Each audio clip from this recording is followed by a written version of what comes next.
माननीय सदस्यहरू, अब प्रधानमन्त्रीसँग प्रत्यक्ष प्रश्नोत्तर कार्यक्रम प्रारम्भ हुन्छ।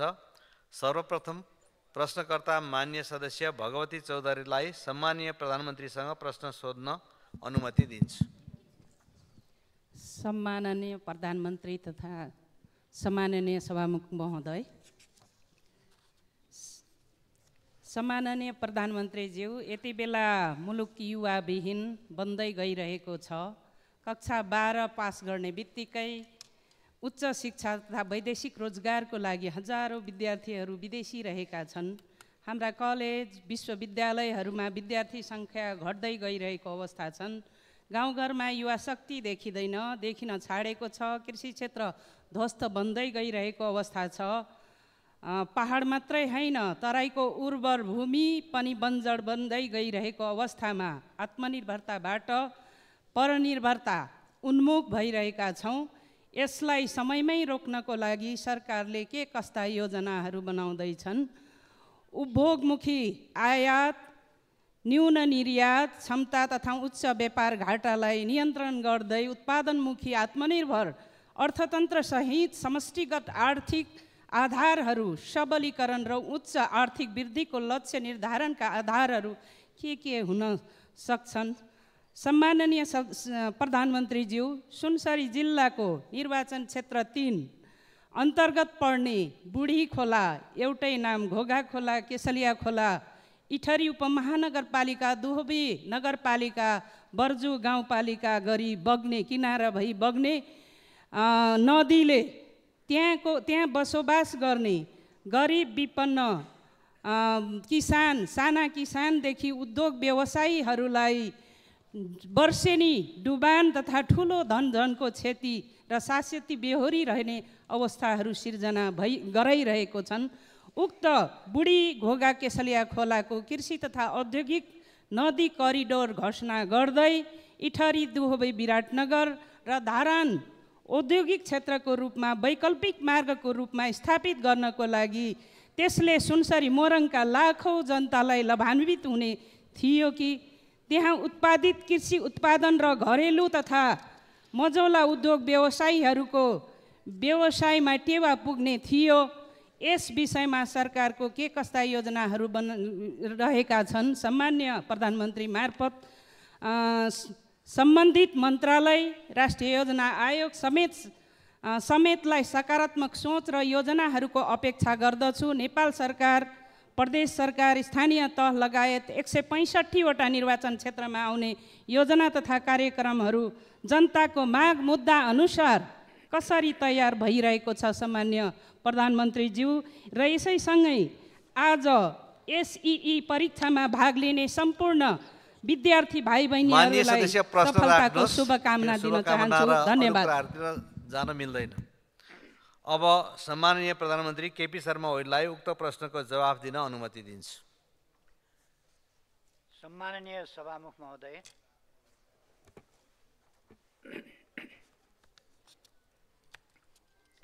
प्रश्नकर्ता मान्यज्यूलाई धन्यवाद भन्न चाहन्छु।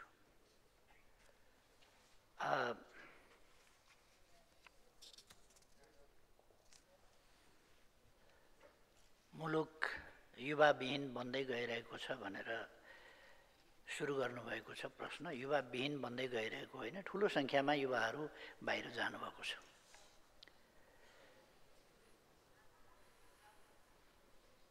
बाह्र पास गर्ने बित्तिकै या त पढाइका लागि या कामका लागि युवाहरू बाहिर गएका छन् र गइरहेका छन् र त्यसले राम्रो नतिजातर्फ डोर्याइरहेको छैन भन्ने उहाँको प्रश्न। युवाहरू बाहिर जाने बाध्यता पनि केही होला, केही मान्यज्यूले नै प्रश्नमा भन्नुभएको छ। विश्वविद्यालय खाली हुँदैछन्, क्याम्पसहरू खाली हुँदैछन्, विद्यालयहरूबाट उत्तीर्ण हुने बित्तिकै बाहिर जाने क्रम छ। कतिपय ठाउँमा विद्यालयहरूमा पनि भर्ना सङ्ख्या घट्दो छ। विश्वविद्यालय यहाँ पढाइको गुणस्तर पनि यहाँ पढेका, यहाँका कलेज पढेका विद्यार्थीहरूले दुनियाँका कलेजहरूमा प्रतिस्पर्धा पनि गरेका छन्, राम्रो नतिजा पनि ल्याएका छन्। पढाइ अत्यन्तै कमजोर छ भन्ने मात्रै होइन, हामीले आफूलाई चाहिँ जसरी पनि एउटा हिन्ताबोधी ग्रन्थमा राख्नुपर्ने वा आफ्नो उपलब्धिलाई न्यून देखाउनु पर्ने पनि आवश्यकता हुँदैन। हाम्रो देशको पढाइको स्तर त्यस्तो नराम्रो अथवा त्यो दुनियाँमा प्रतिस्पर्धा गर्नै नसक्ने खालको छैन। फी स्ट्रक्चर अत्यन्त सस्तो छ अन्त कहीँ भन्दा, र बाहिर गएर यहाँको भन्दा धेरै गुणा बढी शुल्क तिरेर खर्च गरेर पढ्नुपर्ने हुन्छ। यहाँ त्यही शिक्षा, त्यसै लेभलको त्यही कोर्स पढ्न छोडेर बाहिर जानु हुँदैन। यसमा हामीले नयाँ पिँढीलाई सुशिक्षित गर्नु जरुरी छ। हामीले नयाँ पिँढीलाई बताउनुपर्छ कि यहीँ अवसर छँदैछ भने, अवसर नहुँदा बेग्लै कुरा हो, अवसर हुँदाहुँदै पनि बाहिर जाने प्रवृत्ति राम्रो होइन। देशलाई माया गर्न सिकाउनुपर्छ, आफ्नो देश बनाउने कुरा सिकाउनुपर्छ। अर्को, बाहिर जाने प्रवृत्ति अथवा बाहिर जाने बाध्यता, बाहिर जाने परिस्थितिलाई रोक्नका निम्ति सरकार गम्भीर छ, विभिन्न प्रकारका कार्यक्रमहरू ल्याइराखेका छ। र अहिले युवाहरूलाई रोजगारीको मात्रै होइन, हामीले उद्यमशीलताको कुरो गरिरहेका छौँ, उद्यमशील हुन सिकाइरहेका छौँ र उद्यमशील हुन मद्दत पनि गरिरहेका छौँ। उद्यमशील हुनका लागि आवश्यक पर्ने आर्थिक प्रबन्धको कुरा होस् अथवा प्राविधिक प्रबन्धको कुरा होस्, जस्ता कुराहरूमा सरकारले सघाइ पनि रहेको छ। सस्तो ब्याज दरमा ऋण दिने जस्ता कुराहरू र स्टार्टअप अनेक सुरु गर्ने जस्ता कुराहरू, महिला उद्यमीहरूका लागि जन स्टार्टअपका कुराहरूमा प्राथमिकता दिने, यी कुराहरू भइरहेका छन्। र यसलाई अझ प्रभावकारी बनाउन एउटा जागरणको हिसाबले र अर्को व्यवस्थापनका हिसाबले, दुईटै हिसाबले सरकार त्यसमा लागिरहेका छ। अहिले संसार अलिक साँघुरो जस्तो बनेको छ, एउटा ग्लोबल भिलेज भन्ने चलन छ। व्यवसाय, रोजगारी र अध्ययनका लागि जतिसुकै विकसित र धनी देशका नागरिक पनि आफ्नो रुचिअनुसार विदेश जाने सिलसिला हुन्छ, त्यसलाई हामी बलजफ्ती रोक्न पनि सक्दैनौँ। र केही बाहिर जाने कुरा त स्वाभाविकै हो, अलिक ठुलो सङ्ख्यामा बाहिर जाने कुरा भइरहेको छ भन्ने कुरा हो। र मान्यज्यूको प्रश्नमै आएको छ कि खेतहरू बाह्रै बन्जर भइराखेका छन्। खेत छ, त्यहाँ उत्पादन गर्न पर्ने ठाउँमा त्यो छोडेर ऋण काटेर बाहिर जानु अनि तल्लो बाटोबाट अमेरिका पुग्नु र निष्कासन भएर आउनु, यो उचित तरिका होइन। त्यस कारण यसमा चाहिँ चेतनाको कमी देखिन्छ। त्यो चेतनाको कमीलाई पनि कम गर्नुपर्छ भनेर मैले अघि नै भने, चेतना वृद्धि गर्न जरुरी छ। र यसमा एउटा चाहिँ के छ भने नकारात्मक सोचको फैलावट, यो पनि भएन, त्यो पनि भएन, केही हुँदै भएन, व्यवस्था परिवर्तन भयो, अवस्था परिवर्तन भएन भन्ने भाष्य जुन क्रिएट गर्न खोजिएको छ, त्यसले यस देशमा केही हुँदैन, यो देश बन्दैन जस्ता कुराहरू जो लान खोजिएका छ, त्यसले कलिलो मस्तिष्कमा एउटा देशप्रति वैराग्य, निराश भाव, त्यो कुराहरू पनि फैलिएको छ। त्यसले गर्दाखेरि यस्ता कुराहरू सचेत नागरिकले, सचेत हुँ भन्ने तर गम्भीरतापूर्वक यस्ता विषयहरूलाई लिएर सकारात्मक सोचको वृद्धि गर्नुपर्ने, आत्मविश्वास जगाउनु पर्ने, आफ्नो देश आफूले बनाउनु पर्छ भन्ने भावना, देशभक्ति जगाउनु पर्ने। त्यसअनुसार काम नहुँदा देशमा बस्नु गौरवको विषय होइन, विदेश जानु गौरवको विषय बनाउने खालका सोचहरू, त्यस प्रकारका प्रचारहरू आदि कुराहरूले पनि यस नकारात्मक ट्रेन्डलाई अलि बढाइरहेको छ, जसलाई हामीले रोक्नुपर्छ। अर्को कुरा, बाहिर अध्ययनका लागि जाने कुराले हाम्रा युवाहरूको प्रतिस्पर्धी क्षमता पनि वृद्धि गरेको छ र युवाहरूले केही गुणस्तरीय शिक्षा प्राप्त गर्ने जुन इच्छा हो त्यसमा पनि राम्रै भएको छ। हाम्रा सबै क्याम्पसमा उत्तिकै गुणस्तरीय शिक्षा छैन भने ती ठाउँहरूबाट अर्को ठाउँमा जानु उहाँहरूको अधिकारको कुरा पनि हो।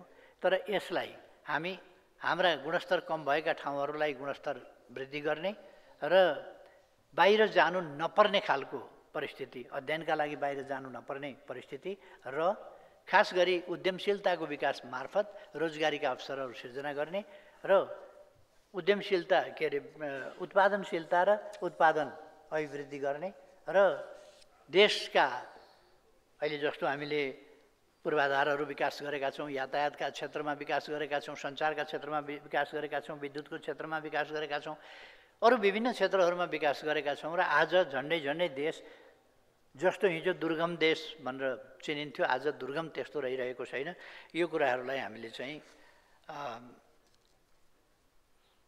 हृदयङ्गम गर्न जरुरी छ र यसलाई सकारात्मक ढङ्गले प्रचार पनि गर्न जरुरी छ। हाम्रा उपलब्धिको चर्चा गर्न जरुरी छ र त्यसमा उपलब्धि हासिल गर्न सकिन्छ भन्ने कुरामा आश्वस्त पार्दै हामी कृषि आधुनिकीकरण, औद्योगिकीकरण, व्यावसायिकीकरण र अरू औद्योगिक क्षेत्रतर्फका कामहरू, पर्यटनका क्षेत्रका सबै क्षेत्रका कामहरूका माध्यमबाट देशलाई आर्थिक ढङ्गले सम्पन्न बनाउन लागिरहेका छौँ।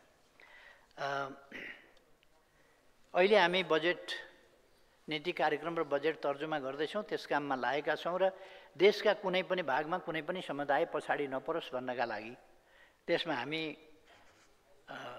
गम्भीर ढङ्गले लागिरहेका छौँ कि कुनै पनि क्षेत्र पछाडि नपर्ने गरी र अहिलेको आर्थिक अवस्थालाई बदल्नका लागि, सकारात्मक ढङ्गले अगाडि बढाउनका लागि हामी काम गरिरहेका छौँ र तिनै तहका सरकारहरूले यसतर्फ आफ्ना प्रयासहरूलाई केन्द्रित गरेका छन्। यो अहिले नीति कार्यक्रम बजेटको समय हो र सङ्घीय सरकार यस मामलामा अत्यन्तै दत्तचित्त भएर लागिरहेको छ। यति भन्दा अब प्रश्नकर्ता मान्य सदस्य वासुदेव घिमिरेलाई प्रश्न गर्न अनुमति दिन्छु।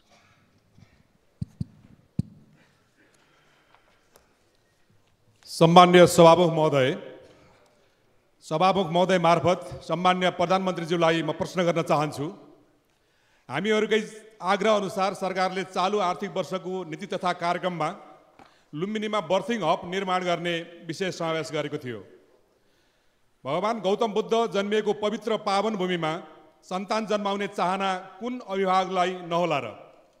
सुविधा सम्पन्न बर्थिङ हस्पिटल बनाएर विश्वका शान्तिमार्गीहरूलाई सो अवसर उपलब्ध गराउन लुम्बिनी ल्याउने अवधारणासहित अघि सारिएको यो विषय नीति तथा कार्यक्रममा समावेश हुँदा सबैलाई उत्साहित बनाएको थियो।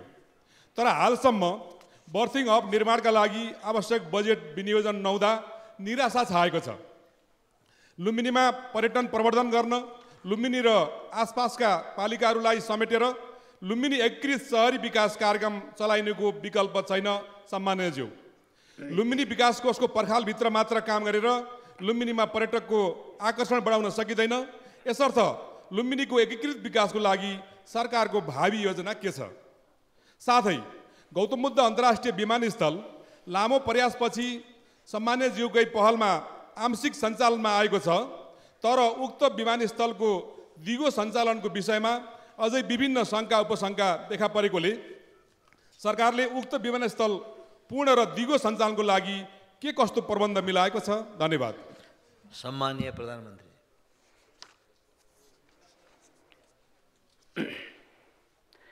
मातृ शिशुको स्वास्थ्य अवस्था सुधार गर्न सरकारले सङ्घ, प्रदेश र स्थानीय तहका अस्पताल एवं स्वास्थ्य संस्थाहरूबाट विभिन्न कार्यक्रमहरू सञ्चालन गर्दै आएको कुरा सर्वविदितै छ।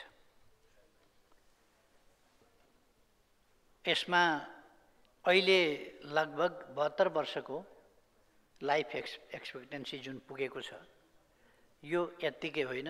यसमा खास गरी बाल मृत्युदर घटेर यस काममा सरकारले पाएको सफलता, देशले पाएको सफलताबाट यो हुन गएको। हामीले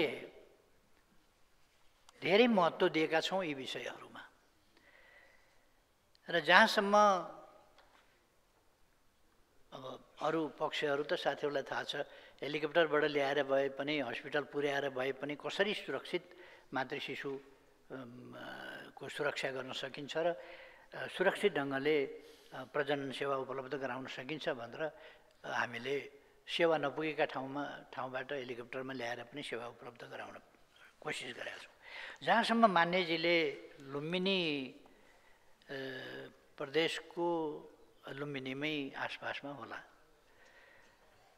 बर्थिङ हस्पिटल निर्माण गर्नका लागि नेपाल सरकार यो कुरा उठाउनु भएको छ। त्यसमा नेपाल सरकार, थाइल्यान्ड अन्तर्राष्ट्रिय सहयोग नियोग र UNFPA नेपालको सहकार्यमा सम्भाव्यता अध्ययन भइरहेको कुरा म जानकारी गराउन चाहन्छु। लुम्बिनी क्षेत्रको धार्मिक एवं पर्यटकीय सम्भावनालाई मध्यनजर गर्दै सन् 1978 डिजाइन स्वीकृत भएको लुम्बिनी गुरु योजना अनुसार निर्माण कार्यहरू भइरहेको जानकारी गराउँदछु। बीचमा जुन रफ्तारमा हुनुपर्थ्यो त्यस रफ्तारमा हुन नसकेकोलाई हामीले गति दिएका छौँ र गतिसाथ त्यस गुरु योजनालाई पूर्णता दिन्छौँ। गौतम बुद्ध अन्तर्राष्ट्रिय विमानस्थलको दिगो सञ्चालनका लागि जुन प्रश्न उठाउनु भएको छ, सरकारले सम्बद्ध निकायहरूसँग छलफल गरेर कार्ययोजना बनाएर कार्यान्वयन गरिराखेको छ। यो विमानस्थल देखाउनका लागि बनाएको होइन, चलाउनका लागि बनाएको हो, चलाइन्छ। चलाउने भनेको त्यो अस्थायी यसो चलाए झैँ गर्ने होइन कि दिगो ढङ्गले नै त्यसलाई चलाइन्छ। म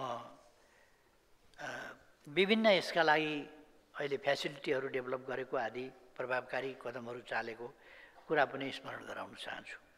यात्रु सेवा शुल्कमा छुट, ground handling, landing, parking and navigation शुल्कमा छुट जस्ता सहुलियत एवं प्रोत्साहनका कार्यक्रमहरू सञ्चालनमा सरकारले ल्याएको छ। यसलाई दिगो ढङ्गले चलाउने सन्दर्भमा अगाडि बढाउँ भनेर नै यो काम गरिएको हो।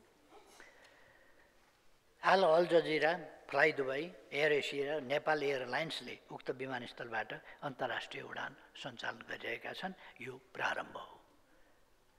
जब सञ्चालन भइसकेको छ, प्रारम्भ भइसकेको छ, 4वटा विमान एयरलाइन्सले सुरु गरिसकेका छन् अन्तर्राष्ट्रिय उडान भने यो अगाडि बढ्छ भन्ने म आश्वस्त पार्न चाहन्छु।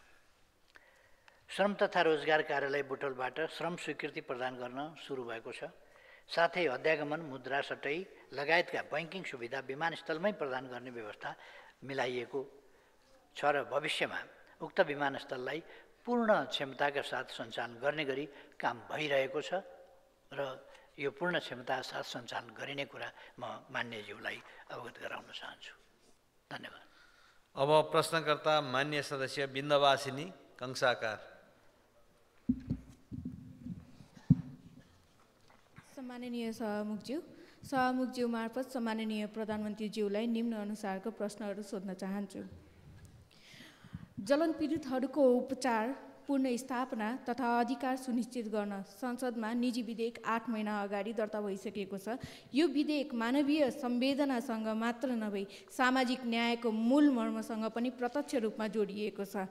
सरकार यस्तो जीवन रक्षासँग सम्बन्धित विधेयकप्रति के धारणा राख्छ, यसलाई अघि बढाउन तथा प्रभावकारी रूपमा कार्यान्वयन गर्न सरकारको पूर्ण समर्थन रहनेछ कि रहने छैन? म आज यो प्रश्न किन पनि सोधिरहेको छु भने आज प्रधानमन्त्रीज्यूको प्रत्यक्ष रूपमा जवाब सुन्नको लागि स्वयं केही जलन पीडितहरू सदनमा दर्शक दीर्घामा उपस्थित हुनुभएको छ। आज मात्र होइन, हामीले हाम्रो आवाज उठाउँदै आइरहेका। म समग्र जलन पीडितहरूको प्रतिनिधित्व गर्दै पीडितहरूको लागि केही कानुन बनाएर नै काम गर्न विनम्र अनुरोध गर्दछु। मेरो अर्को प्रश्न, अहिलेको महँगीले आम नागरिकको दैनिक जीवन कष्टकर बन्दै गएको छ। सरकारको योजनाहरू प्रभावहीन देखिएको छ। प्रभावहीन देखिएको अवस्थामा जनताको जनजीवन स्तरमा सहजता ल्याउने गरी महँगी नियन्त्रणका के कस्तो ठोस र परिमाणमुखी कदमहरू सरकारले चाल्न लागेको छ? प्रश्न सोध्ने अवसर दिनुभएकोमा सम्माननीय सभामुखज्यूप्रति आभार व्यक्त गर्दछु। धन्यवाद। सम्माननीय प्रधानमन्त्री। सम्माननीय सभामुख महोदय, प्रश्नकर्ता मान्यज्यूलाई धन्यवाद भन्न चाहन्छु। मान्य सदस्यले यो प्रश्न प्रधानमन्त्रीले अझ स्पष्ट गर्ने अवसर मिलोस् भनेरै उठाउनु भएको मैले ठानेको छु। मान्य सदस्यलाई जलन पीडितहरूको सन्दर्भमा, जलनका घाइतेहरू बिरामीहरूको उपचारको सन्दर्भमा अथवा क्षतिपूर्तिको सम्बन्धमा अथवा यस सम्बन्धमा व्यक्तिगत तवरमा पनि अहिलेको प्रधानमन्त्री कति गम्भीर छ भन्ने कुरा प्रश्नकर्ता मान्यज्यूलाई अवश्य नै याद छ भन्ने मलाई ठान्छु। म यति भन्न चाहन्छु, जलन पीडितहरूको उपचार र पुनर्स्थापनाका सम्बन्धमा सरकार संवेदनशील छ। तेजाब र अन्य घातक रासायनिक पदार्थ नियमन ऐन 2079ले यस सम्बन्धमा पर्याप्त व्यवस्था गरेको बेहोरा जानकारी गराउँदछु। जलन पीडितहरूको उपचार पुनर्स्थापना तथा अधिकार सम्बन्धमा संसदमा दर्ता भएको निजी विधेयकमा रहेका प्रावधानका सम्बन्धमा सदन वा सम्बन्धित समितिमा हुने छलफलका क्रममा सरकारले आफ्नो धारणा फेरि तपसिल अझ विस्तृतमा राख्ने नै छ। यस सन्दर्भमा जलन पीडितहरूले त्यति बेला कति यो 77-78 साल थियो होला,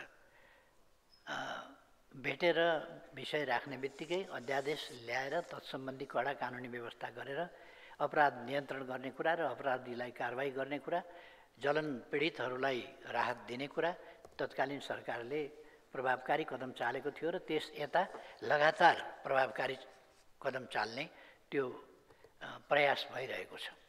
यद्यपि हामीले यो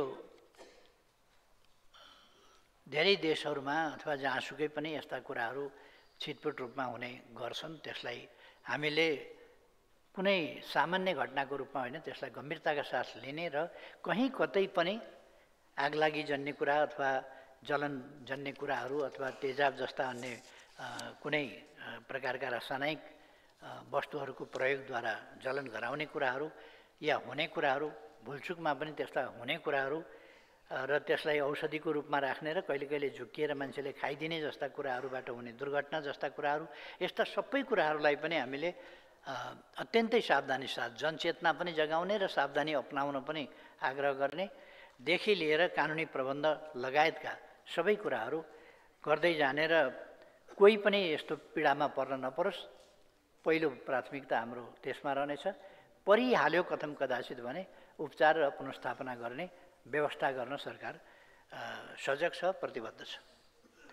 अर्को मान्यजीले प्रश्न राख्नुभएको छ, यो महँगी नियन्त्रणको सम्बन्धमा।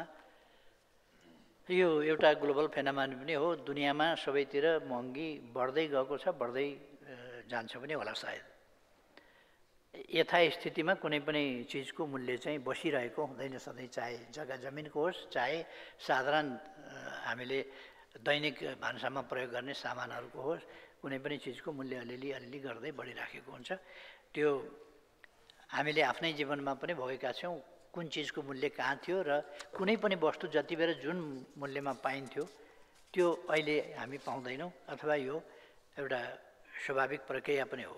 तर अनुचित ढङ्गले मूल्यवृद्धि हुनु हुँदैन, नाफाखोरीको हिसाबले, कुनै कार्टेलिङको हिसाबले अथवा अरू हिसाबले अनुचित ढङ्गको मूल्यवृद्धि, अस्वाभाविक ढङ्गको मूल्यवृद्धि हुनु हुँदैन र त्यसबाट मूल्यवृद्धिबाट कसैले अनुचित लाभ लिने गरी त्यस प्रकारका क्रियाकलापहरू हुनु हुँदैन, त्यसलाई सरकारले रोक्छ। र यसमा सरकार प्रतिबद्ध छ। आम नागरिकको दैनिक जीवनसँग जोडिएका उपभोग्य एवं प्रयोगमा आउने सामग्रीहरूको सहज र सुलभ आपूर्ति व्यवस्थापनका लागि बजार अनुगमनलाई नियमित रूपमा सञ्चालन गरिएको छ। दुर्गम क्षेत्रमा अत्यावश्यक खाद्य वस्तुहरूको आपूर्तिको व्यवस्था मिलाइएको छ ताकि अस्वाभाविक ढङ्गले त्यहाँ फेरि मूल्यवृद्धि नहोस्, काला बजारी नहोस् जस्ता कुराहरूलाई ध्यानमा राखिएको छ। बजारमा कृत्रिम अभाव सिर्जना गर्नेलाई कारबाही गर्न बजार अनुगमन समिति सक्रिय बनाइएको छ। यसले मूल्यवृद्धि नियन्त्रणमा सहयोग पुर्याएको छ। तर पनि अब सन्तोषजनक स्थिति भन्न सकिँदैन, कतिपय ठाउँमा प्रश्न उठेका छन्। ती कुराहरूलाई सरकारले गम्भीरताका साथ ध्यान दिन्छ, सकारात्मक ढङ्गले ती सुझावहरूलाई लिन्छ र उपभोक्ता अधिकारको संरक्षण र न्यायिक निरूपणका लागि भर्खरै उपभोक्ता अदालतको स्थापना गरेर सञ्चालनमा ल्याइएको छ। यसले अदालतले पनि यस्ता कुरा नियन्त्रण गर्नमा मूल्यवृद्धि वा मूल्यवृद्धि अनुचित ढङ्गले हुनका पछाडिका कारणहरू खोज्ने र नियन्त्रण गर्ने कुरामा मद्दत पुर्याउनेछ भन्ने म ठान्दछु। अब सजिलो के हुन्छ भने बढ्दो महँगी नियन्त्रण गर भन्ने नारा म सानो हुँदादेखि पनि सुनिराखेको छु, अहिलेसम्म पनि सुनिराखेको छु। त्यो नारा सधैँ लोकप्रिय हुन्छ, किनभने मूल्य नियन्त्रण गर, सस्तोमा हामीलाई सामान देऊ भन्ने जनताको माग सधैँ जायज छ। त्यसकारण यो लोकप्रिय नै हुन्छ, यो नारा जहिले पनि लोकप्रिय हुन्छ। अब कहिले कहिले अस्थायी रूपमा केही कुराहरूमा मूल्य घट्छ, त्यति बेला पनि यदि मूल्य वृद्धि नियन्त्रण गर, सस्तो मूल्यमा उपभोग्य सामान उपलब्ध गराऊ भन्यो भने त्यो लोकप्रिय नै हुन्छ। त्यो हामीले बुझ्नुपर्छ। अब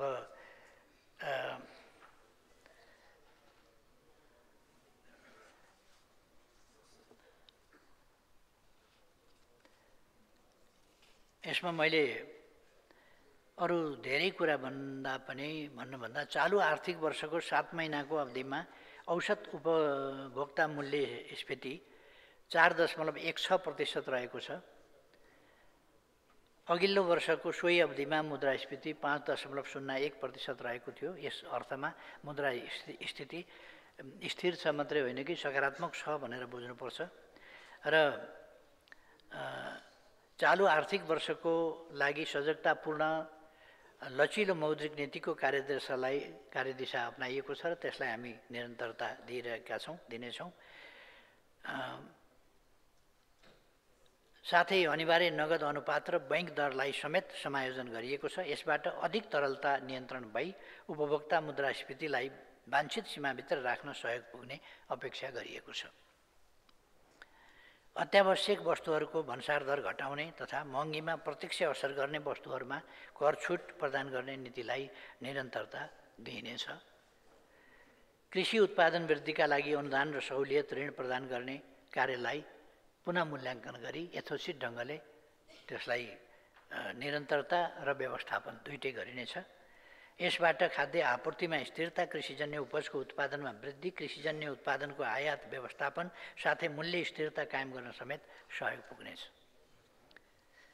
त्यसो भएर यसमा सरकार सजग छ, सचेतनतापूर्वक कदम चालिरहेको छ, रणनीतिहरू लिइरहेको छ, कदमहरू अगाडि बढाइरहेको छ र यसमा अरू धेरै केही भनिरहनु पर्ला जस्तो लाग्दैन। मुद्रास्फीतिले यो मूल्य वृद्धिको अवस्थालाई देखाउँछ। यसमा धेरै भयावह अवस्था छ भन्न मिल्ने अवस्था देखिँदैन। धन्यवाद। अब प्रश्नकर्ता मान्य सदस्य भानुभक्त जोशी प्रश्न राख्नु।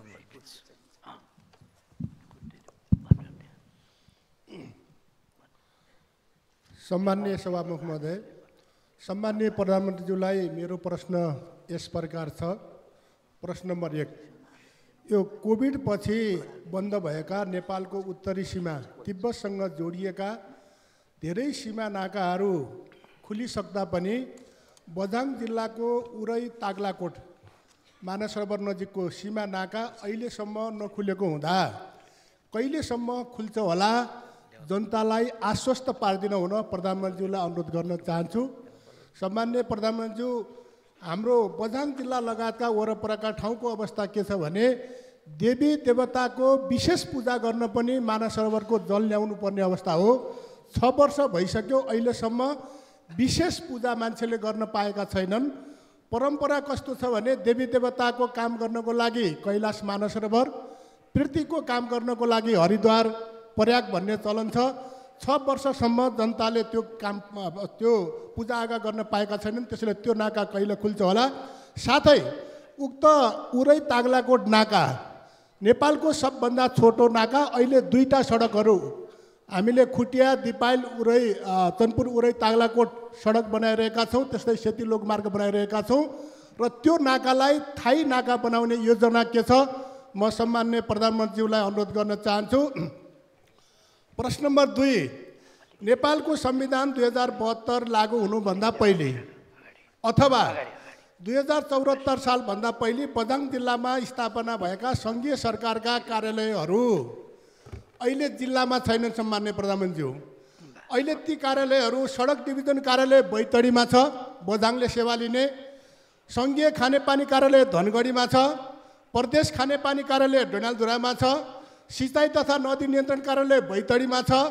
वृहत जलाधार व्यवस्थापन कार्यालय बैतडीमा छ र स्थानीय पूर्वाधार विकास कार्यालय धनगढीमा छ। सङ्घीय प्रहरी तथा शहरी तथा भवन निर्माण कार्यालय सिलगढी डोटीमा छ। कर सेवा कार्यालय डडेलधुरामा छ। अब बझाङ जिल्लाले सेवा पाउनुपर्ने यी कार्यालयहरू यति टाढा रहेको हुनाले अहिले कमसेकम खानेपानीका 400वटा खानेपानी योजनाहरू छन् र ती सबै उपभोक्ताले सम्झौता गर्न, पेस्की लिन, सबै काम गर्न धनगढी र डडेलधुरा आउनुपर्ने अवस्था छ। त्यसो भएको हुनाले मेरो अनुरोध के छ भने सम्माननीय सभामुख महोदय मार्फत यी सबै विकास कार्यालयको एउटा कुनै छाता कार्यालय बनाएर र त्यसका अरू कार्यालयको इकाइ कार्यालय बनाउनका लागि सरकारको के योजना छ म प्रधानमन्त्रीज्यूलाई अनुरोध गर्न चाहन्छु।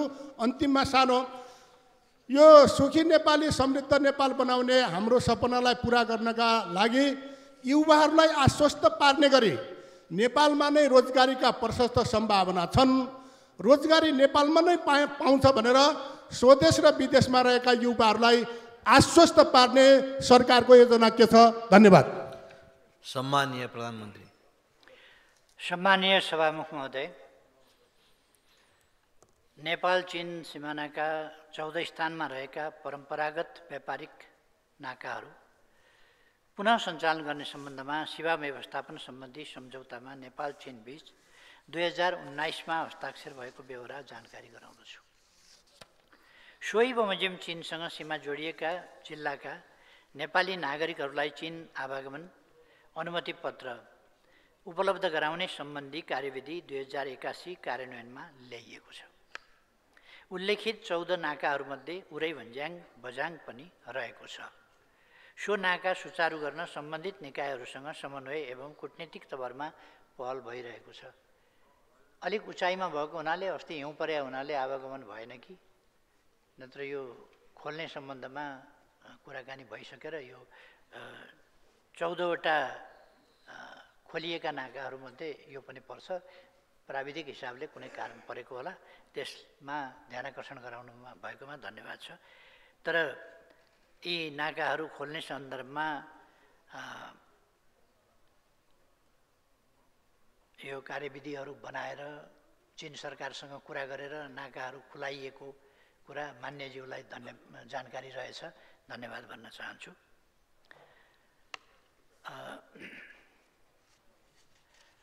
विकास सम्बन्धी कार्य गर्ने कार्यालय बनाएर सडक, खानेपानी, सिँचाइ तथा नदी नियन्त्रण, पूर्वाधार विकास लगायतका कार्यहरू एकीकृत रूपमा सञ्चालन गर्ने सम्बन्धमा मानिएको धारणा सराहनीय छ। हाल स्थानीय तहबाट कतिपय सेवाहरू यसै अनुरूप प्रदान भइरहेकै छन्। एकीकृत रूपमा 3 तहका सरकारको कामको प्रकृति र कर्मचारीको व्यवस्थापन गरिएको छ। नेपालको संविधानले गरेको व्यवस्था बमोजिम साबिकमा केन्द्रीय सरकारले गर्ने कतिपय काम हालको व्यवस्थामा प्रदेश तथा स्थानीय तहको कार्यक्षेत्रमा परेका छन्।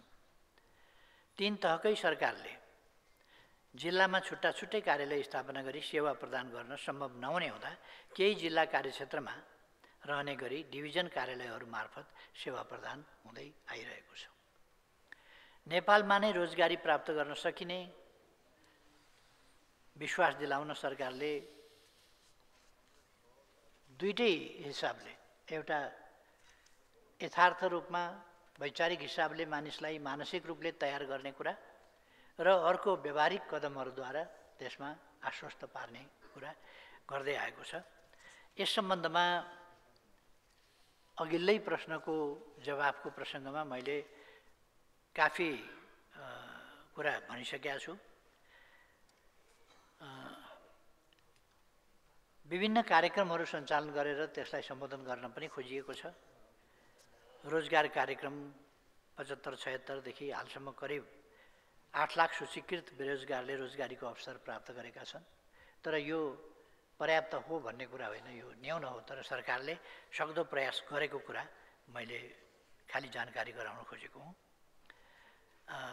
त्यसै गरेर आन्तरिक रोजगारीका कार्यक्रम अभिवृद्धि गर्नका लागि विभिन्न कार्यक्रमहरू सञ्चालन गर्ने उद्देश्यले आगामी 10 वर्षका लागि आन्तरिक रोजगार प्रवर्धन दशक भनेर घोषणा गरिएको छ। तर आन्तरिक रोजगार दशक भनेर त्यो कार्यान्वयन हुन त्यसरी मात्रै सक्दैन। त्यसकारण त्यसलाई उद्यमशीलताको विकास र रोजगारी प्रवर्धन भन्ने कुरा हामीले राखेका छौँ र उद्यमशीलताको विकास र रोजगारी प्रवर्धन, उद्यमशीलताको विकास बिना रोजगारी प्रवर्धन हुन सक्दैन। त्यसकारण यसलाई समेत जोडेर अगाडि बढाउन जरुरी छ र यो दशकलाई उद्यमशीलताको विकास र रोजगारीका अवसरहरू वृद्धि गर्ने दशकको रूपमा हामीले लिएका छौँ। धन्यवाद।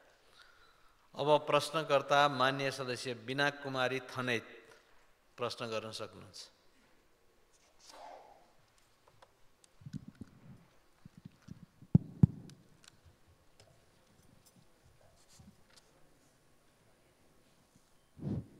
सम्मान्य सभामुख महोदय, समयको लागि धन्यवाद।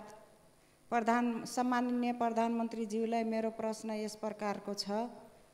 थारूहरू यस देशका धरतीपुत्र आदिवासी हुँदाहुँदै 2063 सालको अन्तरिम संविधानमा कानुनद्वारा विशेष व्यवस्था गरिने छुट्टै वर्गका रूपमा समेटिएनन्। थारूहरूका लागि आरक्षणको व्यवस्था हुन सकेन। अझ आदिवासी जनजाति मधेसी अन्तर्गत राखियो। सम्माननीय सभामुख महोदय, हाल आएर नेपालको संविधान 2072 सालले थारू र मुस्लिमलाई छुट्टा छुट्टै स्वतन्त्र क्लस्टरका रूपमा राखेको छ। यसै विषयमा सर्वोच्च अदालतको मिति 2079 साल माघ 24 गते नै प्रधानमन्त्री तथा मन्त्री परिषदको कार्यालयमा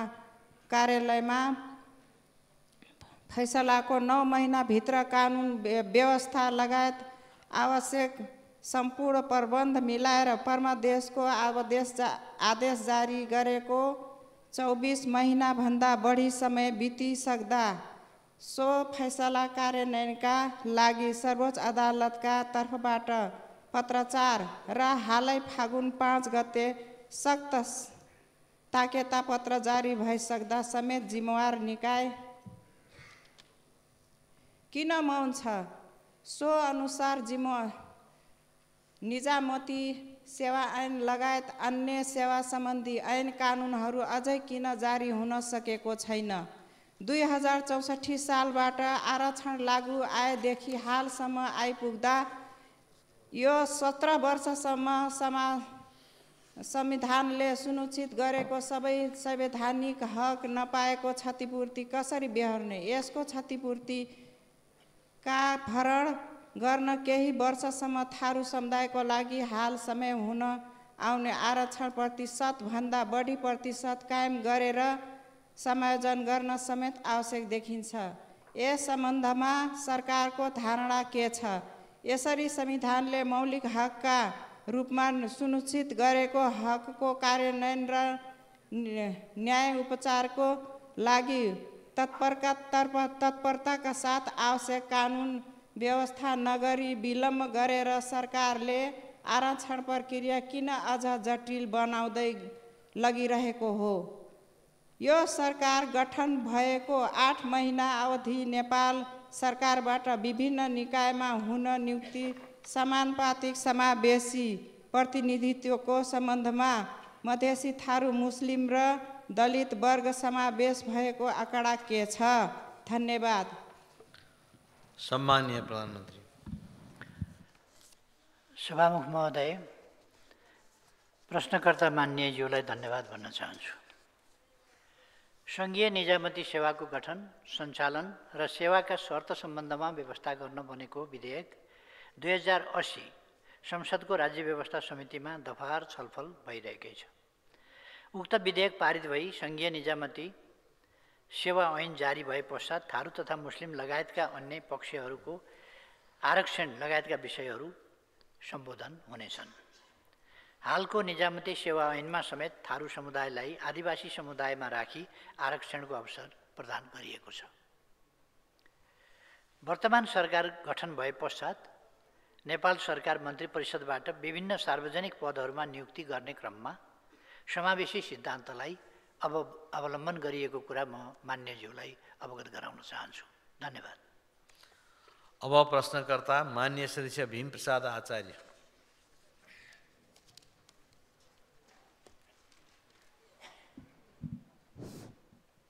सम्मान्य सभामुखज्यू, सम्मान्य सभामुख मार्फत सम्मान्य प्रधानमन्त्रीज्यूलाई निम्न म प्रश्न गर्न चाहन्छु।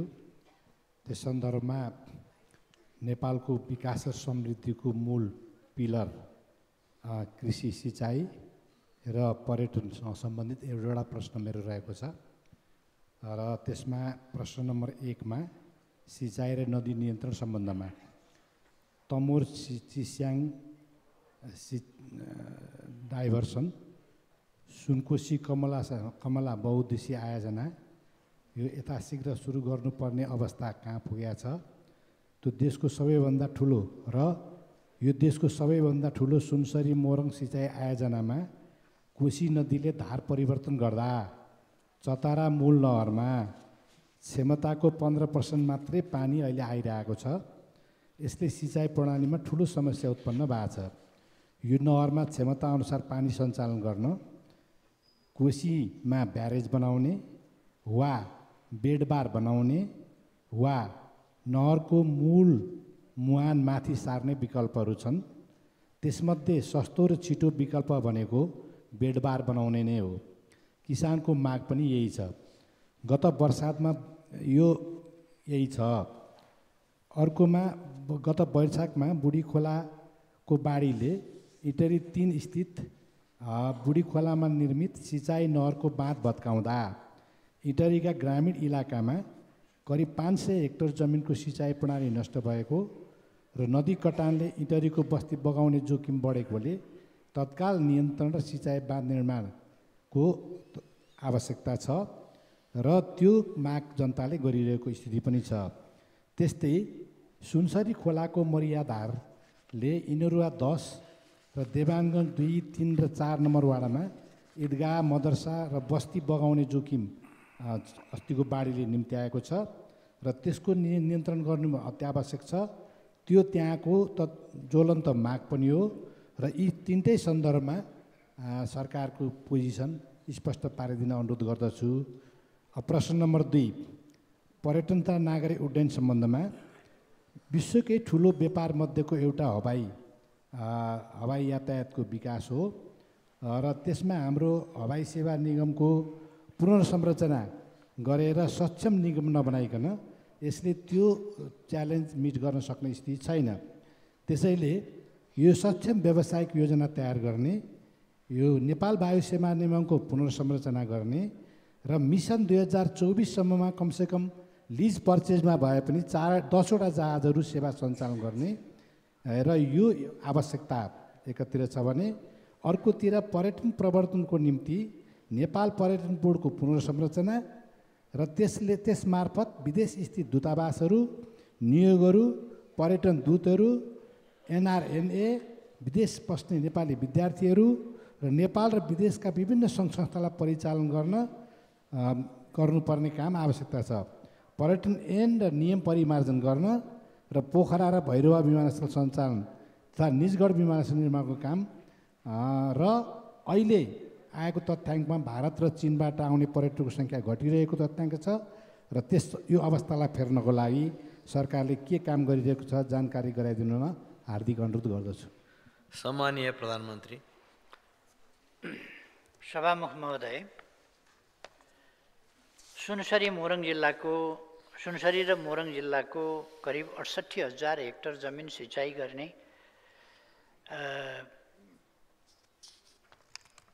गर्नका लागि दिगो र भरपर्दो सिँचाइ सेवा पुर्याउने उद्देश्यले सुरु भएको सुनसरी मोरङ सिँचाइ आयोजनाको कोशी नदीको चतरा नजिक बायाँ किनारमा साइड इन्टेक निर्माण गरी सिँचाइ सेवा उपलब्ध गराइरहेको छ। विगत केही वर्षदेखि कोशी नदीले धार परिवर्तन गरेर दायाँपट्टि पानीको बहाव चापेकोले साइड इन्टेकमा आवश्यक मात्रामा पानीको प्रवेश गराउन सकिएको छैन। तर आयोजनाले प्रत्येक हिउँदमा अस्थायी बाँध बाँधेर यथासम्भव पानी इन्टेकमा प्रवेश गराई सिँचाइ सुविधा पुर्याउँदै आएको छ। स्थायी प्रकृतिको संरचना निर्माण गरी दिगो तवरले वर्षैभरि पानी सञ्चालन कसरी गर्न सकिन्छ भनी विभिन्न विकल्पहरूमा अध्ययन भइरहेको छ।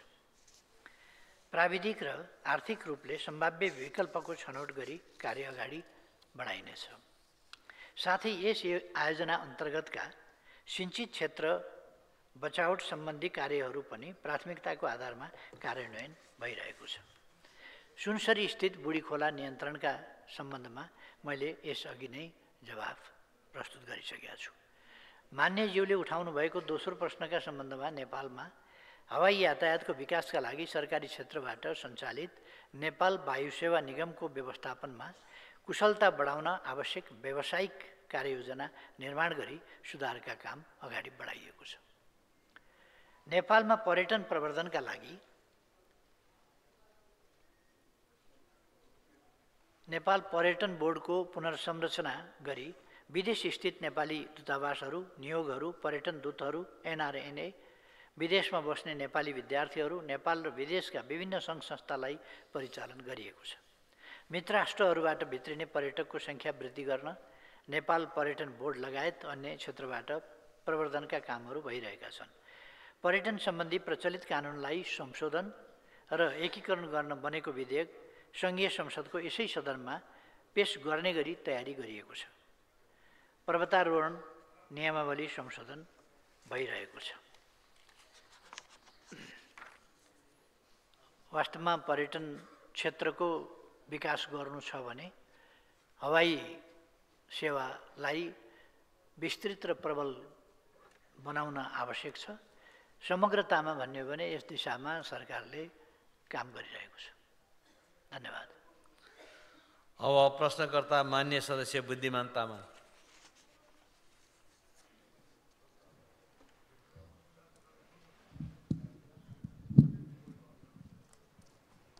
सामान्य सभापति महोदय, म मान्य सभापति मार्फत सामान्य प्रधानमन्त्रीलाई यो निम्नलिखित प्रश्नहरू सोध्न चाहन्छु।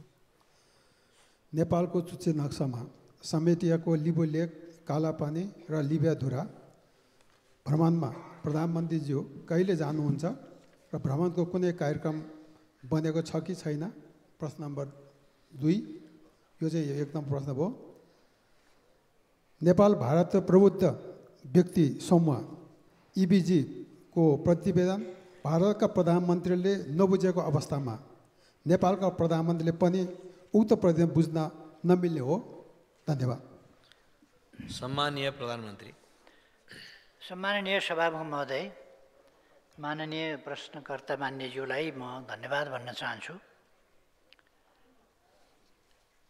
मान्यज्यूले त्यस क्षेत्रमा भ्रमणमा कहिले जानुहुन्छ भन्ने प्रश्न राख्नुभएको छ। अहिले तत्काल योजना बनेको छैन, पछि जान सकिन्छ। मान्यज्यूको योजना बनेको छ कि क्या हो? योजना बनेको छ भने राम्रो कुरा हो।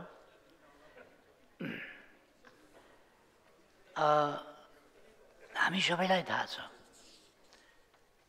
1962 ईस्वी सन् 1962 सम्म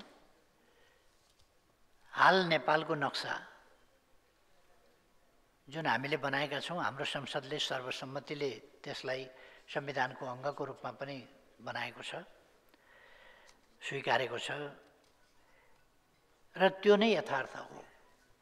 यो कुरा 1962 सम्म त्यो भूभाग नेपालकै अधीनमा थियो र नेपालको नक्सा पनि तदनुसार नै थियो र तदनुसार जस्तो अहिलेको नक्सा छ त्यही बमोजिम नै पहिले पनि थियो 62 भन्दा अघि। त्यसपछि नेपालको नक्सा किन फेरियो? कसले फेर्यो? कसको सरकार थियो? कस्तो व्यवस्था थियो? कसको व्यवस्था थियो? मान्यजीलाई याद होला भन्ने म यसो याद गर्छु।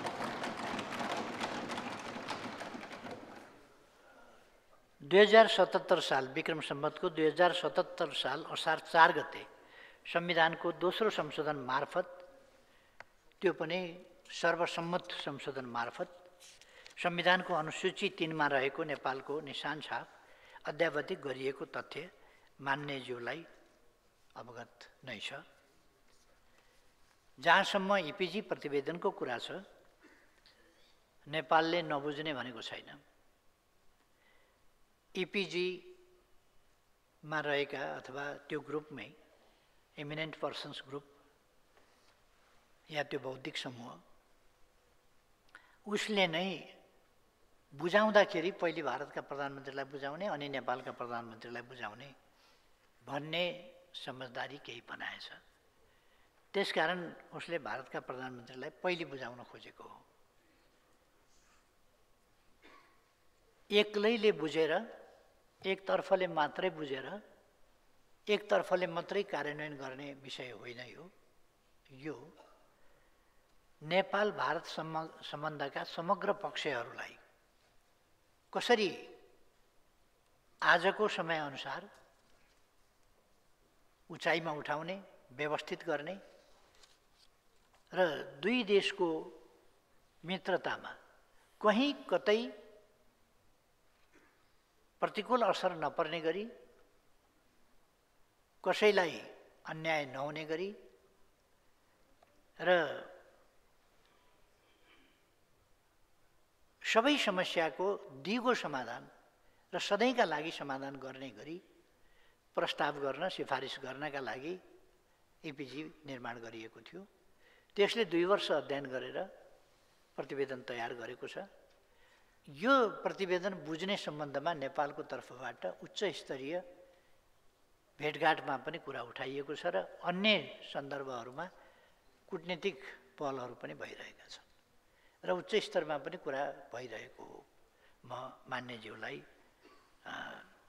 जानकारी गराउन चाहन्छु र यो समझदारीपूर्ण ढङ्गले नै यसको समाधान खोजिनेछ, समाधान हुनेछ भन्ने कुरामा म विश्वास गर्न चाहन्छु। धन्यवाद।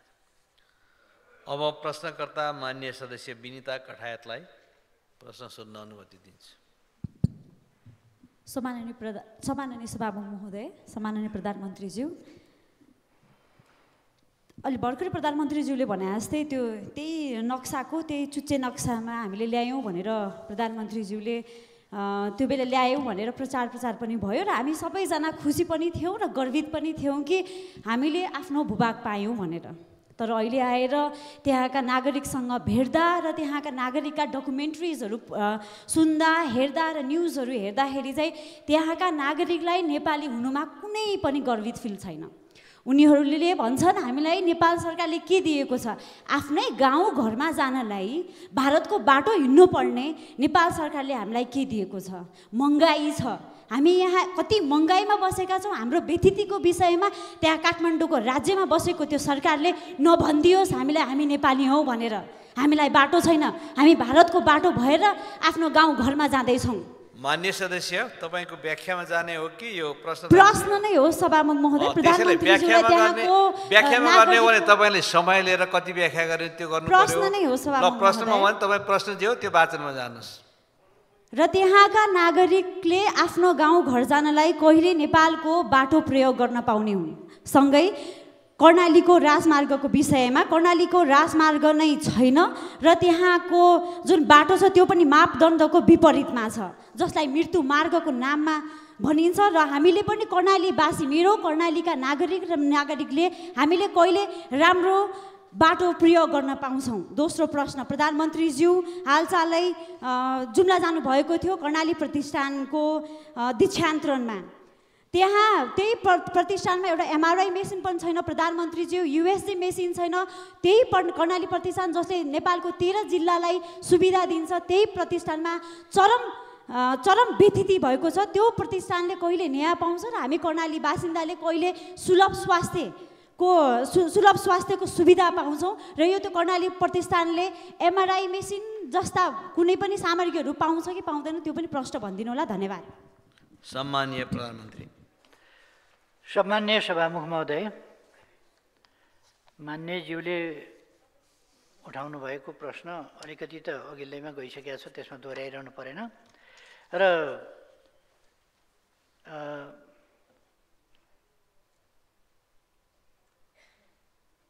अझै पनि धारचुलाका मान्छे अब आफ्नो घर जान भारतको बाटो भएर जानुपर्ने अवस्था छ।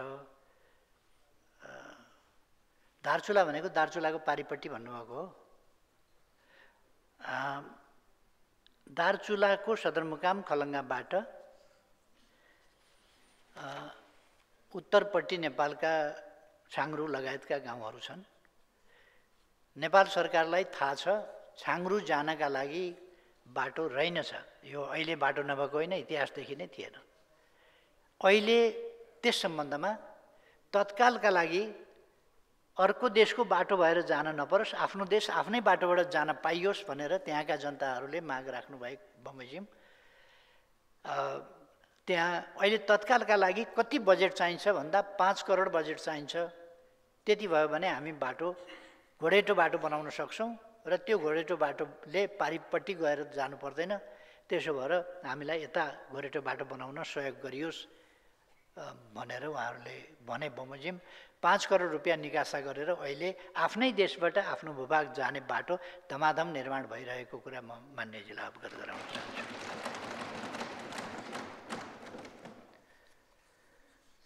कर्णाली प्रदेश एउटा दुर्गम प्रदेश हो र त्यहाँ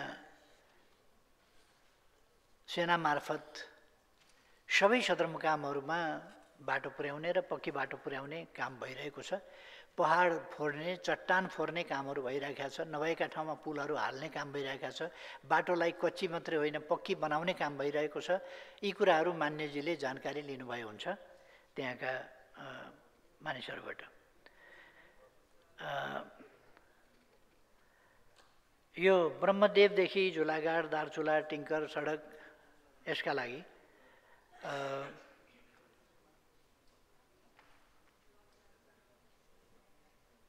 यो 43 किलोमिटर सडक निर्माण भइरहेको यो तुषार पानीदेखि टिङ्कर नाकासम्मको कुरा मैले अघि अवगत गराउन छुट्यो होला।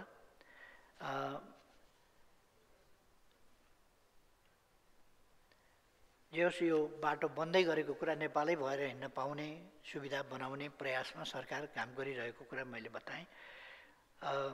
अरू बाटाहरूको सन्दर्भमा पनि दुर्गम जिल्ला हो, त्यसकारण पहिले ट्र्याक खोल्दैखेरि बाटो चाहिँ एकदम डबल ल्यानको राम्रो सुविधा सम्पन्न बाटो बनिसक्छ होइन।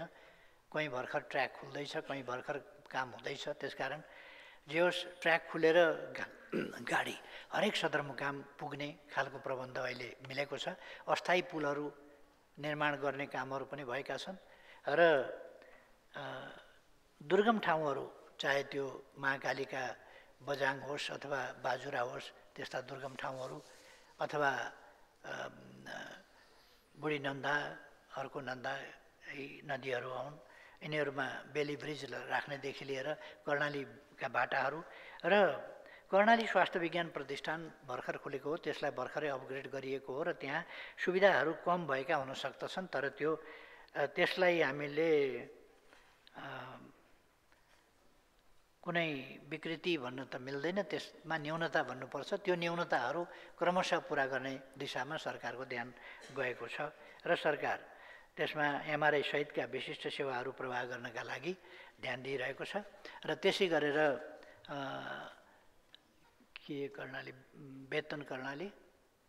वेतन कर्णालीमा त्यसको शाखा विस्तार गर्नेदेखि लिएर अरू कामहरू त्यो दोलखा दैलेख जिल्लाको वेतन कर्णाली नदीको किनार त्यहाँ पनि हस्पिटल विस्तार गर्ने कामहरूमा सरकार योजनाबद्ध ढङ्गले लागिरहेको कुरा म यहाँहरूलाई मान्यजीलाई अवगत गराउन चाहन्छु। धन्यवाद। अब प्रश्नकर्ता मान्य सदस्य बिमला सुवेदीलाई प्रश्न राख्न अनुमति दिन्छु।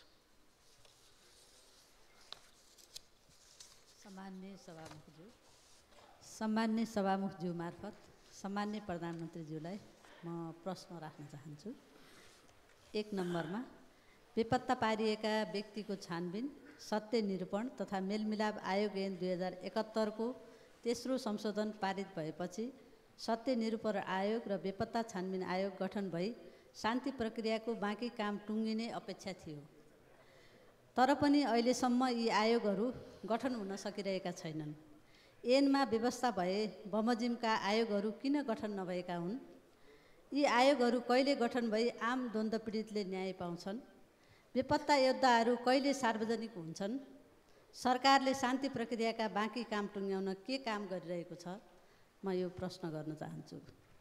र प्रश्न नम्बर 2, काठमाडौँ उपत्यकाका महानगरसहित 21वटा नगरपालिकाको फोहोरका कारण नुवाकोटको ककनीको बन्चरे डाँडा अस्तव्यस्त छ। गाउँमा बस्न सक्ने अवस्था छैन। फोहोरका कारण क्यान्सरका बिरामीहरू दिन प्रतिदिन बढिरहेका छन्। फोहोरको समस्या समाधान गर्न जनताले पटक पटक आन्दोलन गरे पनि समस्याको समाधान अझै भएको छैन। फोहोरबाट उत्पन्न यी समस्या समाधान गर्न सरकारको के योजना रहेको छ? फोहोरको दीर्घकालीन समस्या कहिले समाधान हुन्छ? सम्माननीय प्रधानमन्त्रीज्यूसँग जिज्ञासा राख्न चाहन्छु। धन्यवाद। सम्माननीय प्रधानमन्त्री। सम्माननीय सभामुख महोदय, नेपालमा द्वन्द्वकालमा भएका घटनाका कारण पीडित भएका व्यक्ति तथा निजका परिवारका सदस्यले छिटोभन्दा छिटो न्याय प्राप्त गरून् भन्ने कुरामा सरकार संवेदनशील छ, गम्भीर छ। शान्ति प्रक्रियाको बाँकी काम टुङ्ग्याउने क्रममा आम सरोकारवालाहरूसँगको परामर्शमा बेपत्ता पारेका व्यक्तिको छानबिन, सत्य निरूपण तथा मेलमिलाप आयोग ऐन 2071 को तेस्रो संशोधन भएको छ। हामीले यसै अधिवेशनबाट, यसै संसदबाट गरेका छौँ। साथै बेपत्ता पारिएका व्यक्तिको छानबिन आयोग र सत्य निरूपण तथा मेलमिलाप आयोगका पदाधिकारी नियुक्ति प्रक्रिया यथाशक्य छिटो सुरु गरी शान्ति प्रक्रियाको बाँकी काम टुङ्ग्याउन सरकार प्रतिबद्ध छ। यसमा अहिले पनि म प्रयासरत छु। यसमा म विपक्षी दलका नेताज्यूसँग सम्पर्क गर्न खोजिरहेको छु, तर मैले पटक पटक प्रयास गर्दा उहाँको स्वास्थ्यमा केही समस्या भएको हुनाले सम्पर्क गर्न नसक्नु भएको भन्ने जवाब पाएको छु र उहाँसँग सम्पर्क हुने बित्तिकै काम अगाडि बढाइनेछ।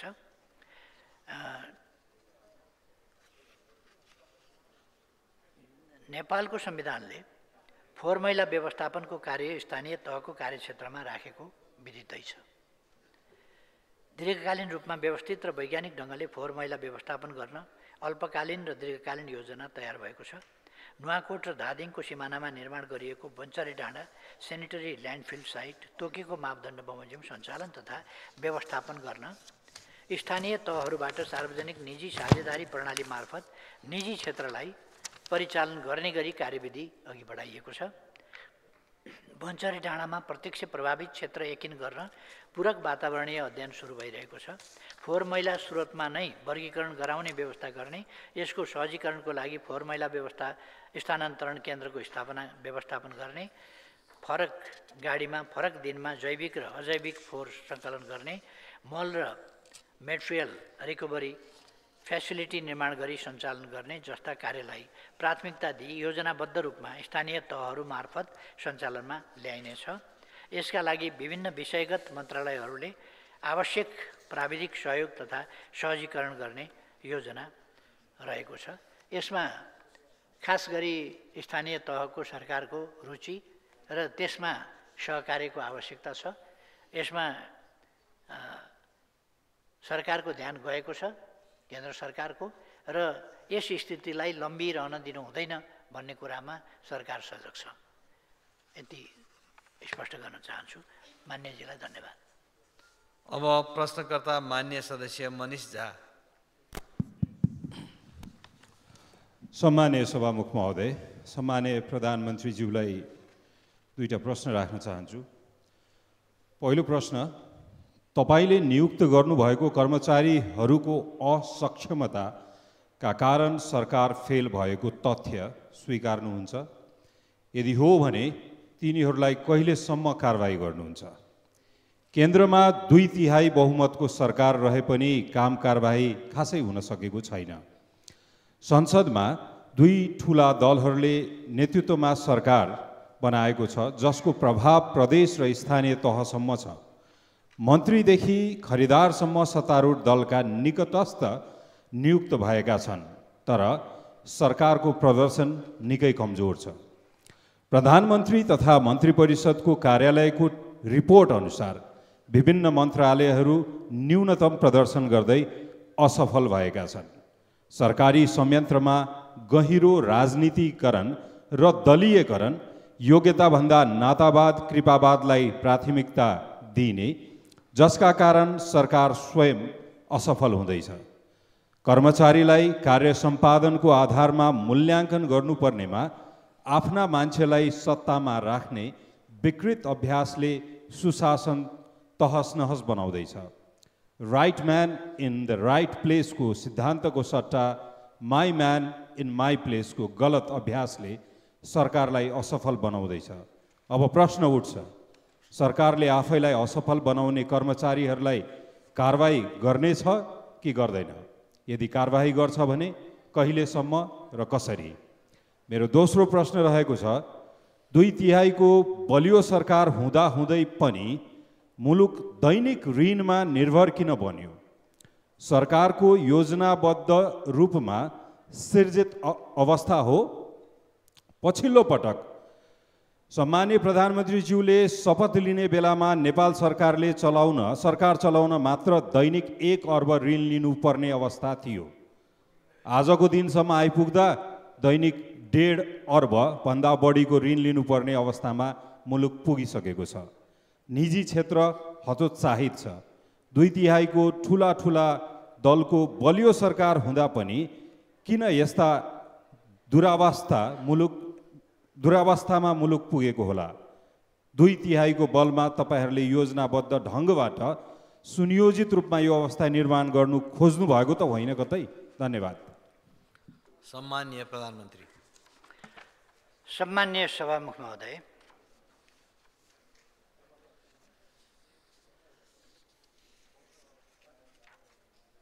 मान्यज्यूले प्रश्नभन्दा अगाडि केही व्याख्या राख्नुभयो। अलिक आक्रोशपूर्ण देखिए। कर्मचारीहरू मैले नियुक्त गरेको होइन र अहिलेको सरकारले हाम्रो मान्छे होइन राम्रो मान्छेको खोजी गर्छ र योग्य मान्छे उपयुक्त ठाउँमा राख्छ। यसमा कुनै प्रकारको भेदभाव होइन। मेरिटोक्रेसी गुणदोषको आधारमा मूल्याङ्कन हुने र मेरिटोक्रेसीका आधारमा मानिसलाई जिम्मेवारी दिइने परिपाटी छ, त्यो गरिनेछ।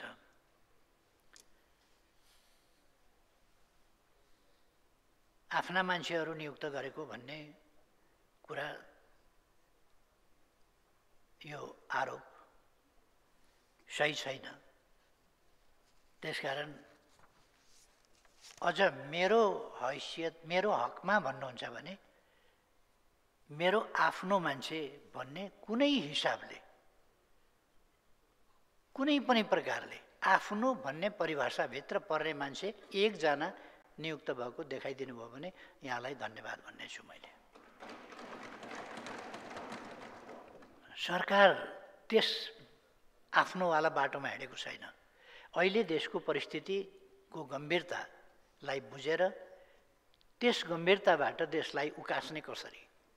गरिबीमा छ देश। आज यो दुईटा ठुला पार्टीको 2/3 सरकार बनेर आर्थिक अवस्था यो जटिल ठाउँमा यो 8 महिनामा पुग्यो हो र? त्यसकारण कुनै पनि कुरालाई हामीले अति संयुक्तिपूर्ण ढङ्गले वा बढाइ चढाइ वा आधारहीन ढङ्गले गर्नु वाञ्छनीय हुँदैन।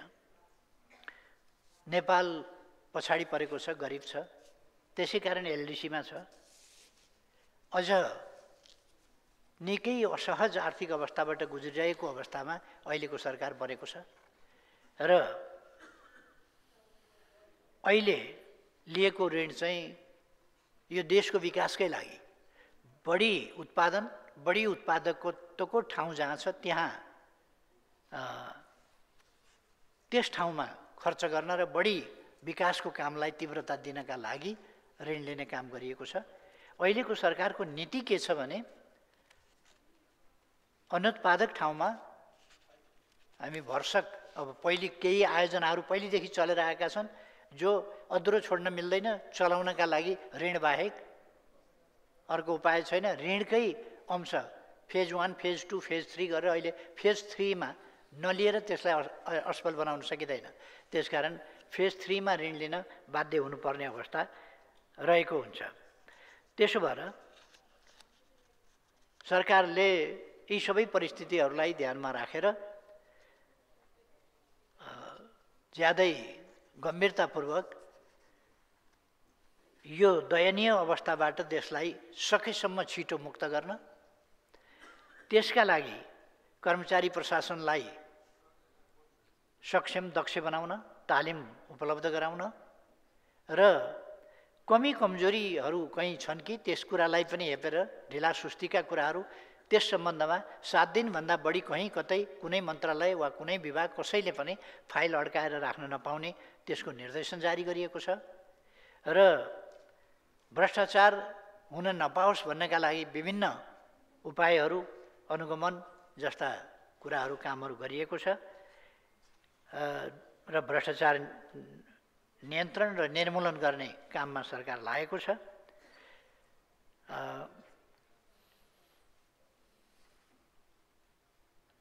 कर्मचारीहरूको नियुक्ति म मान्यज्यूलाई फेरि स्मरण गराउन चाहन्छु। कर्मचारीहरूको नियुक्ति लोकसेवा मार्फत हुन्छ, त्यहाँ आफन्तको कुरा होइन र लोकसेवाले यसअघि पनि त्यसो गरेको थियो भन्ने कुरा म मान्दिनँ, अहिले पनि त्यसो गर्छ भन्ने कुरा म मान्दिनँ र भविष्यमा पनि लोकसेवाले कुनै सरकारलाई आफ्ना मान्छे भर्ती गर्न सहयोग पुर्याउँछ या भर्ती गरिदिन्छ। लोकसेवाले निष्पक्ष परीक्षा लिँदैन र निष्पक्ष पासफेल गर्ने कुरा गर्दैन भन्ने मलाई विश्वास लाग्दैन।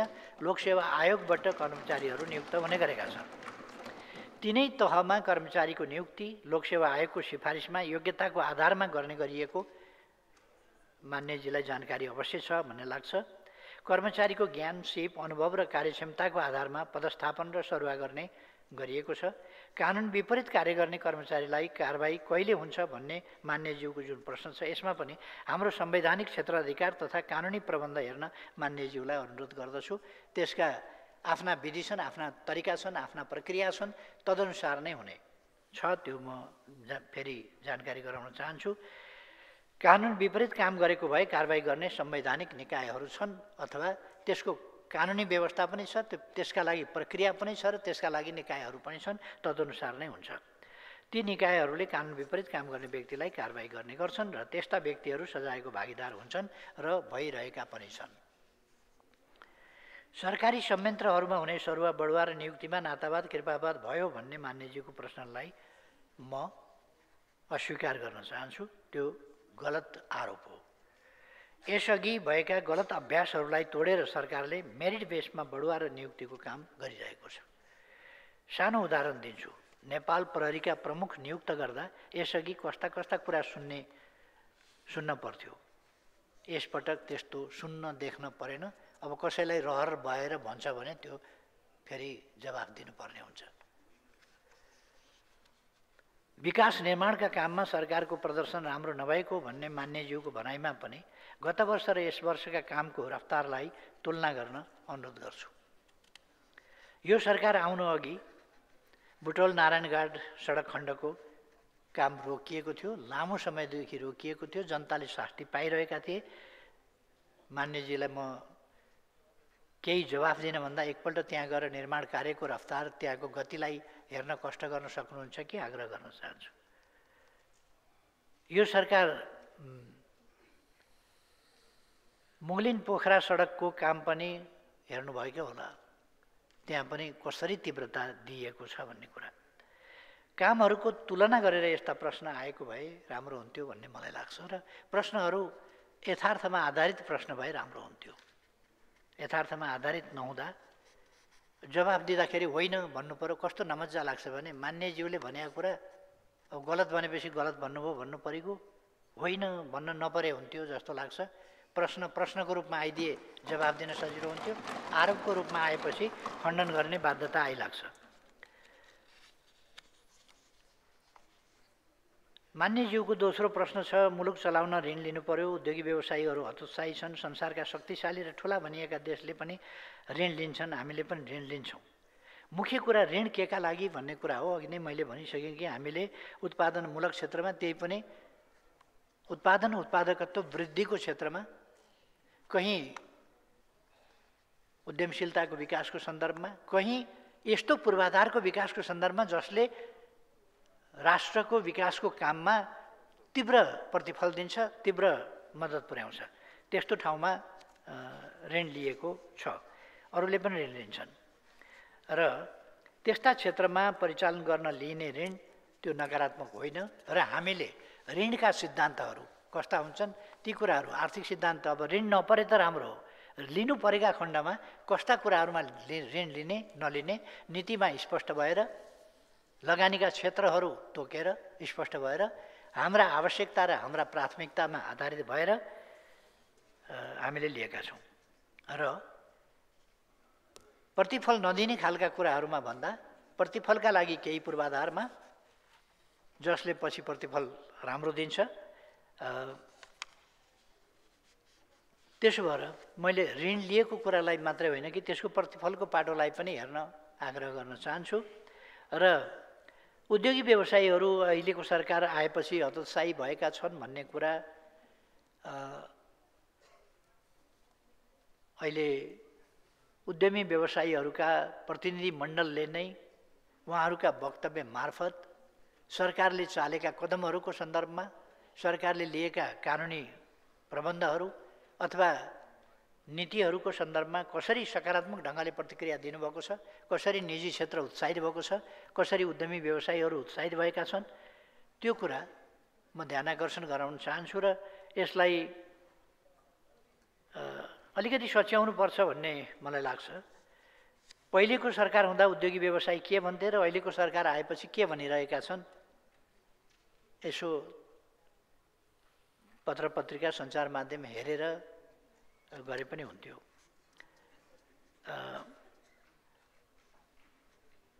उहाँहरूकै सार्वजनिक बाइटहरू हेर्न सुन्न पनि म आग्रह गर्न चाहन्छु के भनिरहनु भएको छ उहाँहरू यथार्थमा। औद्योगिक तथा व्यावसायिक वातावरण सुधार गरेर लगानी अभिवृद्धि गर्न हालै सरकारले अध्यादेश मार्फत लगानी व्यवसायी मैत्री हुने गरी कानुन सुधार गरेको छ। यसबाट निजी क्षेत्रको समग्र मनोबल पनि उच्च भएको छ। यसको नतिजा पनि देखिँदै जानेछ र यसलाई निजी क्षेत्रले स्वागत पनि गरेको छ। त्यसकारण व्यवसायीहरू हतोत्साही छन् भन्ने होइन, उत्साहित भएको कुरा म यहाँ अवगत गराउन चाहन्छु। अरू कुराहरूको सन्दर्भमा पछि बताउनेछु। अहिले यति नै। धन्यवाद सभामुख महोदय। माननीय सदस्यहरू, आजको लागि निर्धारण गरिएको प्रधानमन्त्रीसँग प्रत्यक्ष प्रश्नोत्तर सम्बन्धी कार्यक्रम यही समाप्त हुन्छ।